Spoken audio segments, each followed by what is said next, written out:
ഇന്നലത്തെ മഴയത്തെ അപ്പുറത്തെ വീട്ടിലെ തല്ലിത്തേങ്ങയുടെ മരം ഞങ്ങളുടെ ലൈൻ കമ്പിയുമ്പോൾ വീണിട്ടുണ്ടായിരുന്നു. അപ്പോൾ രാവിലത്തെ പണി ഇതൊക്കെയായിരുന്നു. അവരെ വിളിച്ചു വരുത്തി അത് മുറിപ്പിക്കലായിരുന്നു രാവിലത്തെ പണി. അപ്പോൾ അതൊക്കെ മുറിച്ച് കഴിഞ്ഞ് പോയി. ആ ഫ്രണ്ടിൽ കിടക്കുന്ന കാറ് ഞങ്ങളുടെ ഒന്നല്ല കേട്ടോ, മുകളിലത്തെ വാടകക്കാരൻ ചെക്കൻ്റെ കാറാണ്.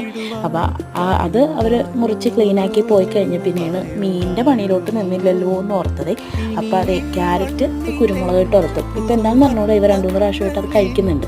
അപ്പോൾ ക്യാരറ്റ് കുരുമുളക് ഇട്ട് ഉരത്തിയതും അയില തിളപ്പിച്ചതും. അയില സൂപ്പറാണ് കേട്ടോ, നല്ല ടേസ്റ്റ് ഉണ്ടായി അയില. അപ്പോൾ അതേ പിന്നെ എൻ്റെ മിഷ്യത്തിൻ്റെ നൂലുകൾ നമ്മൾ വെക്കത്തില്ല, ആ ബോക്സ് ആകെ കട്ട പിടിച്ച് കിടന്നേച്ച്. അപ്പോൾ അതൊക്കെ ഒന്ന് ക്ലീനാക്കി സിറ്റ് ഔട്ടിലിരുന്ന് ഞാൻ ക്ലീനാക്കി. പിന്നെ കുറച്ച് നൂലുള്ളതിനെയൊക്കെ ഞാൻ വേറൊരു പാത്രത്തിൽ ഇട്ട് വെച്ചിട്ടുണ്ട്. ഈ ഭൂമികയുടെ ഹെയർ ഓയിലാണ് ഞാനിപ്പോൾ കുറച്ച് ദിവസമായിട്ട് ഉപയോഗിച്ച് തുടങ്ങിയേക്കുന്നത്. വേറെ ഒന്നുമല്ല, മുടി ഒന്ന് കൊഴിയാതിരിക്കാൻ വേണ്ടിയാണ്. ആകെ 4-3 പൂടേ ഉള്ളൂ. അപ്പോൾ അതൊന്ന് കൊഴിയാതിരിക്കാൻ വേണ്ടി അരമണിക്കൂർ ജസ്റ്റ് ഒന്ന് തേച്ച് പിടിപ്പിക്കുവേ.